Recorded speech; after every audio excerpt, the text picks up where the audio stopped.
हमारे साथी पद्माराम मेघवाल साहब, जिलाध्यक्ष फतेहगंज जी, पूर्व प्रमुख प्रियंका जी, सभी प्रधानगण, सभी कांग्रेस के सीनियर नेतागण, सरपंच साहिबान, जनप्रतिनिधिगण, कांग्रेस के साथियों, मीडिया साथियों,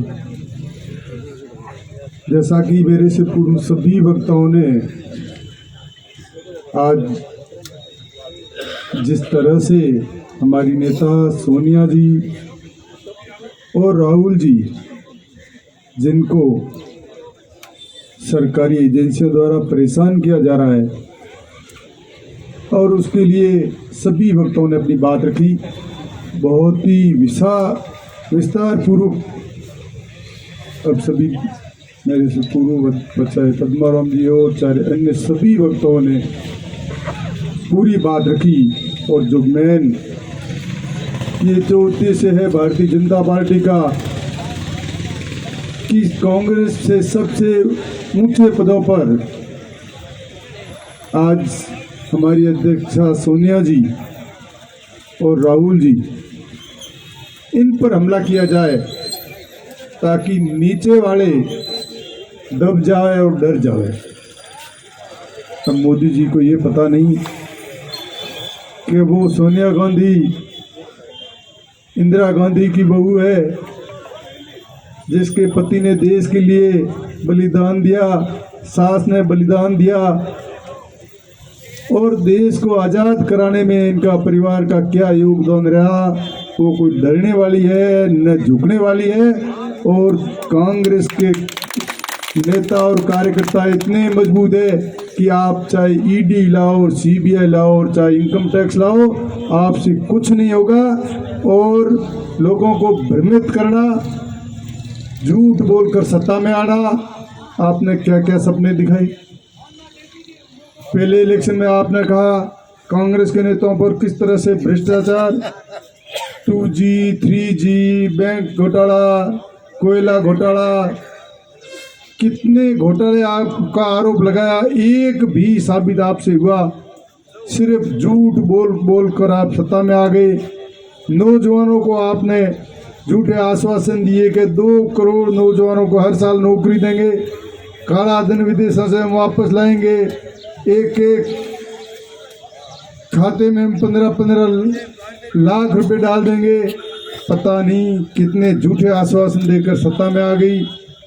फिर कहीं हिंदू मुस्लिम, कहीं मंदिर मस्जिद, कहीं गौ माता, धार्मिक नाम से आपस में लोगों को लड़ा कर और सत्ता में आने का एक ही इन्होंने काम ठाना है कि एक तो चुनी हुई सरकारें हैं, उनको सब खत्म करो। देखा ही होगा आपने, सब जगह प्रयास किया। मध्य प्रदेश सरकार गई, उनको किस तरह से खरीद फरोख्त करके और उनको उस सरकार को गिराया। कर्नाटक सरकार का देखो, आज महाराष्ट्र में भी देखो आप, महाराष्ट्र के अंदर उन नेताओं को किस तरह से टॉर्चर किया, उनके यहाँ से सीबीआई, ईडी और ये इनके किस तरह से छापे दिए कि आप इससे अलग हो, नहीं तो आपकी दुर्दशा खराब होगी। और इस तरह से तोड़ कर ये डरा कर और सरकारें गिरा रहे हैं। मेरा एक ही निवेदन है आपसे कि किस तरह से आज भारत के हालात है, किस तरह आर्थिक स्थिति है, किस तरह से महंगाई के क्या हालत है, कोई सुनने वाला नहीं। किस तरह से भारत ने इस 70 साल में कांग्रेस पार्टी ने देश को कहां से कहां तक पहुंचाया, और आज देश में पैसों से भी पेट्रोल नहीं मिल रहा है। आटे पे जीएसटी, आम मजदूर किसान उसकी रोजी रोटी पर जीएसटी, और आने वाला समय आप देखेंगे। अभी मेरे से पहले वक्ता भी कह रहे थे कि हमारे यहाँ जो पूंजीपति है, जो यहाँ से बाहर शिफ्ट हो रहे हैं, यहाँ से पैसे ले जाकर, और कई तो आपको पता है नीरज मोदी और कई ऐसे जो हजारों करोड़ खा गए लेके यहाँ से, उसका कोई अता पता नहीं।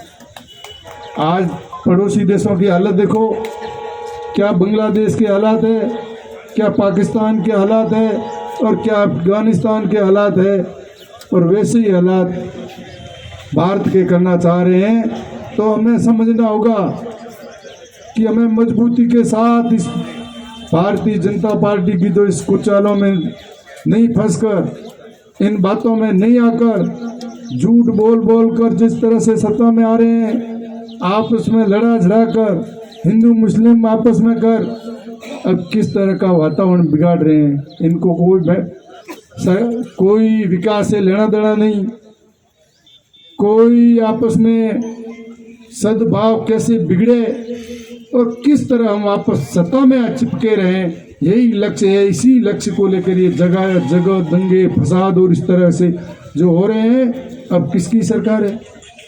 भारत में कौन है? स्टेटों में कौन मुख्यमंत्री है? और क्यों वातावरण बिगाड़ रहे हैं?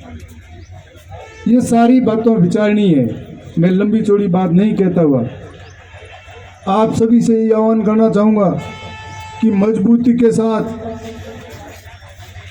जिस तरह से राजस्थान सरकार में विकास के कार्य हो रहे हैं, हर तरह से देखें, बिजली, पानी, शिक्षा, चिकित्सा, सड़क, जिस तरह से जो कार्य हो रहे हैं, ये कार्य इनको पच नहीं पा रहे हैं। आम जनता को किस तरह से हर तरह से हम आगे बढ़ें, राजस्थान का विकास हो, राजस्थान के लोगों का भला हो, इसमें सरकार पूरी तरह से लगी हुई है। मैं 2-3 मुद्दे हमारे यहाँ के थे, अभी हम हेमाराम जी, पद्माराम जी और सभी एमएलए यहाँ की 2-3 प्रमुख मुद्दे थे। बजरी के लिए हमने बात की है। बजरी इतनी जिस तरह से ये भूमाफिया और जो ऊपर सुप्रीम कोर्ट तक जाकर और ये जो बजरी के हालात किए हैं, इसके लिए भी मुख्यमंत्री जी और सरकार से मिले हैं कि इसकी शीघ्र ही कोई ऐसी व्यवस्था करे ताकि बजरी सस्ती हो। सरपंचों के लिए भी जो जांच आई, इसके लिए भी आप सरपंच सभी से मैं कहना चाहूँगा, आप चिंता नहीं करें, हम आपके साथ हैं, पूरी मदद करेंगे, आप बेफिक्र रहें। गायों की बीमारी के लिए भी हमने बात की, टीमें गठित की है, डॉक्टरों की टीमें गांव-गांव जा रही है, दवाइयाँ उसके लिए हमने वहाँ से व्यवस्था कराई है। बाजार से खरीदनी पड़ी तो खरीदे हैं।